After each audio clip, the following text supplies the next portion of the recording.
Hello बच्चों, स्वागत है आपके अपने चैनल स्कॉलर सीरीज पे। मेरा नाम है दिया मंडल और आज मैं शुरू करने जा रही हूँ क्लास 9 आईसीएसई का ज्योग्राफी का chapter number 1 Earth as a planet. तो चलो शुरू करते हैं। It is the only planet which supports life. Means Earth is the only planet which supports life. इसका मतलब क्या है? Earth ही एक ऐसा planet है जो सपोर्ट करती है लाइफ को, या हम ये भी कह सकते हैं कि हमारी दुनिया में, हमारे सोलर सिस्टम में जितनी भी planets हैं उस में से सिर्फ और सिर्फ Earth ही ऐसा है जहाँ पे लिविंग ऑर्गेनिजम्स एग्जिस्ट कर सकते हैं। From space the earth looks blue. हम जब स्पेस से हमारी अर्थ को देखते हैं तो हमारा अर्थ कुछ ब्लूइश कलर का नजर आता है। ऐसा क्यों है कि अर्थ हमेशा ब्लूइश कलर का ही नजर आता है? Because 70% of its total area is covered by water. हमारा जो अर्थ का 70% एरिया है वो टोटली कवर्ड है पानी से, जिसकी वजह से हमारा अर्थ ब्लू कलर का नजर आता है। अब ऐसा क्यों होता है कि अर्थ ब्लू कलर का नजर आता है? हमारे अर्थ में जो वाटर है वो तो दूसरे कलर में भी दिख सकती है, yellow, green, purple, red, but why blue? क्योंकि इसके पीछे भी एक साइंटिफिक रीजन है। हमें पता है हमारा जो सन है, सन जो है वो हमारा नेचुरल एनर्जी गिवर है, जो हमारा सोर्स ऑफ एनर्जी है, जहाँ से हमें एनर्जी मिलती है। अब जब सूरज की किरणें पानी में गिरती है तो पानी काम करता है, पानी रिएक्ट करने लगता है मिरर जैसा। जब पानी रिएक्ट करने लगता है मिरर जैसा तो उस रे, जब सूरज से जब रे पानी पे आती है तो पानी से रे जब रिफ्लेक्ट करती है रिफ्लेक्ट बैक करती है स्पेस की तरफ, तो वो वाइब्रेंट कलर दिखाने लगती है। वाइब्रेंट कलर मतलब रेनबो कलर्स दिखाने लगती है। एंड हमें पता है रेनबो कलर्स में टोटल 7 कलर्स होते हैं, और उस 7 कलर में से सबसे ज़्यादा पिगमेंटेड कलर जो होता है वो होता है ब्लू। दैट्स वाई हमें पानी ब्लू कलर का नज़र आता है। एंड इवन हमें हमारा स्काई मतलब आसमान भी हमें ब्लू कलर का नज़र आता है। Hence, it is also called the watery planet. यही एक रीजन है कि हम अपने प्लैनेट को वाटरी प्लैनेट भी बोलते हैं और उसके साथ साथ ब्लू प्लैनेट के नाम से भी जानते हैं। The family of the sun is called solar system.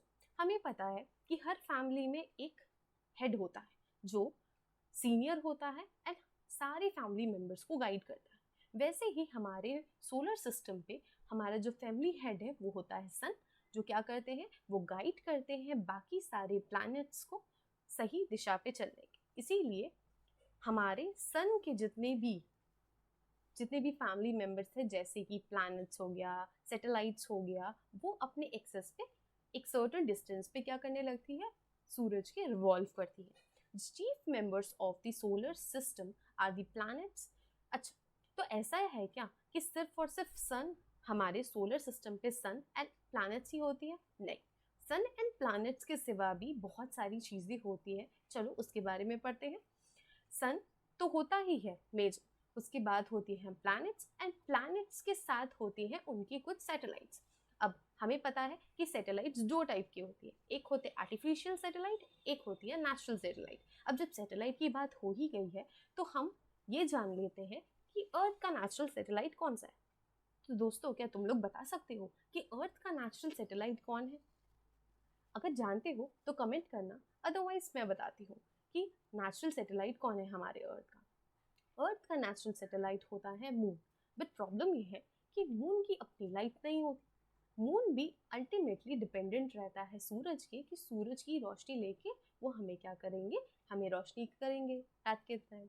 हम जब देखते हैं कि रात को सूरज से जो रोशनी, रात में जब मून से हम लोगों को रोशनी देखने को मिलता है, मतलब मून से जो हम लोग रोशनी देखते हैं वो उसकी अपनी लाइट नहीं होती है।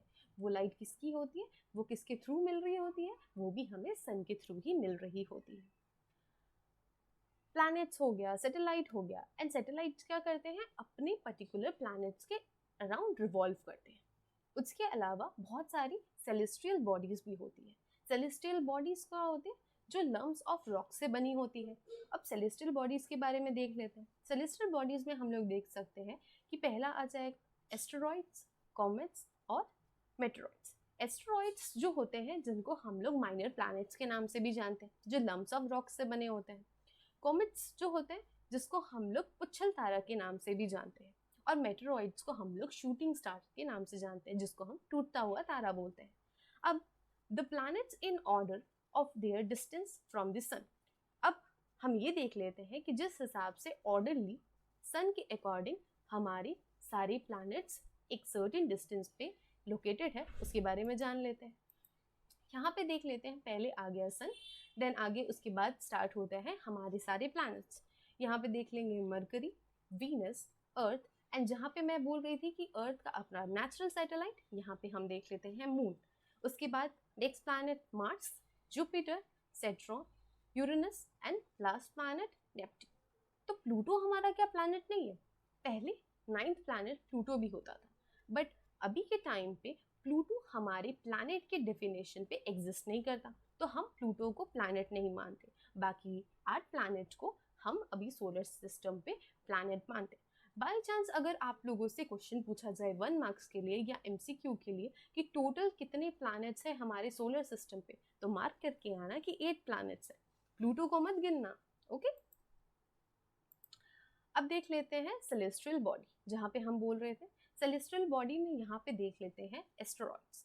एस्टेरॉइड्स लम्प्स ऑफ रॉक से बनते हैं और ये है हमारे माइनर प्लैनेट्स।